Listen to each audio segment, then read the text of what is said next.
یہ میری خوش قسمتی کہ میں حضور کا امت ساری زندگی اس کا شکریہ ادا کرتا رہوں تو کہ شکر ادا. ہم حضور کی امتی، نبی انتظار کرتے رہے، نبی منتظر رہے. حضرت خلیل اللہ کی بارگاہ میں پکار رہے ہیں، ربنا وابعث فیہم رسولا، مالک رسول بھیج دے. کوئی کہتا ہے لیسا بفظ ولا بغلظ، وہ ترشرو نہیں ہوگا، سخت مزاج نہیں ہوگا، ماتھے پہ شکنے لانے والا نہیں ہوگا، وہ پیار بانٹنے والا ہوگا. بس وہ آیا جا رہا ہے. حضرت عیسیٰ نے تو نام بھی بتا دیا نا، مبشرا برسول یاتی من بعد اسمہ احمد.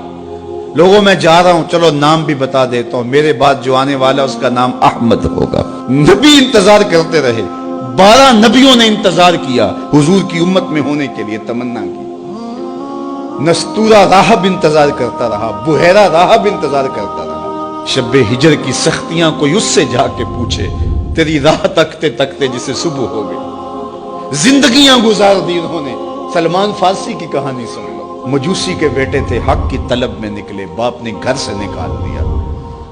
ایک پادری کے پاس جا کے رکے، زندگی بھر اس کی نوکری کی. جب اس کا آخری وقت آیا، اس نے کہا میری تدفین کے بعد غموریا چلے جانا، وہاں کا پادری خدا رسیدہ ہے، تجھے اس سے کچھ مل جائے گا. کہتے میں وہاں سے غموریا آ گیا. پھر اس پادری کی ساری زندگی خدمت کی.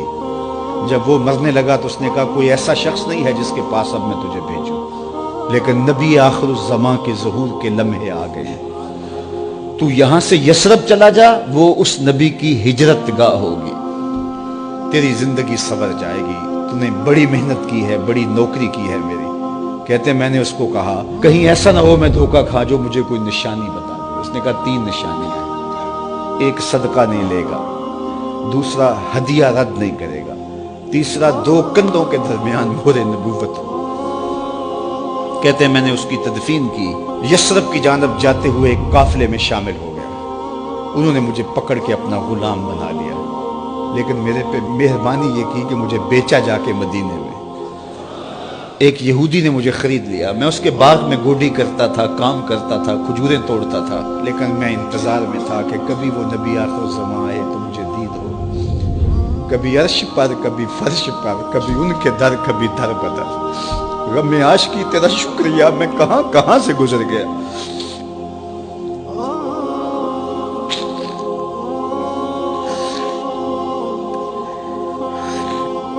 کہتے ہیں ایک دن میں اپنے باغ میں کھجوریں توڑ رہا تھا کہ ہواؤں میں مستی پیدا ہو گئی اور ہر سمت سے طلع البدر علینا کی صدائیں گونجنے لگی. میں سمجھ گیا کہ وہ لمحے آ گئے. میں نے چھلانگ لگا دی اور دوڑ پڑا.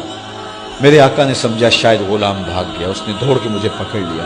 میں نے اس کو کہا کہ میں نوکر تیرا ہی ہوں، لیکن دل نوکر کسی اور کا ہے. میں بھاگوں گا نہیں، مجھے جانے دے. میں کچھ کھجوریں لے گیا تھا صدقے کی نیت سے، جا کے حضور کو پیش کی. آقا کریم نے فرمایا ہم نبی صدقہ نہیں لیتے.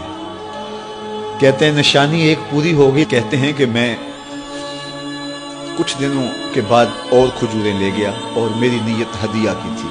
میں نے پیش کی، حضور نے قبول فرما لی.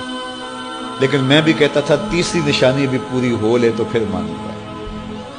اور وہ کیا تھی؟ 2 کندھوں کے درمیان مہر نبوت.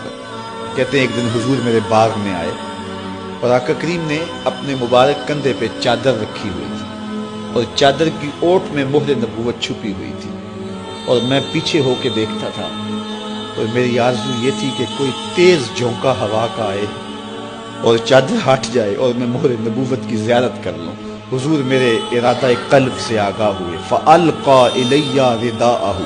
حضور نے چادر اتار کے میری جانب پھینکی اور پھر ایسے رخ کر کے فرمایا انظر الی ما امرت بہ. اس پادری نے جو بتایا تھا دیکھ لے آ کے. تو کہا میں نے دیکھا کہ حضور کے دو کے درمیان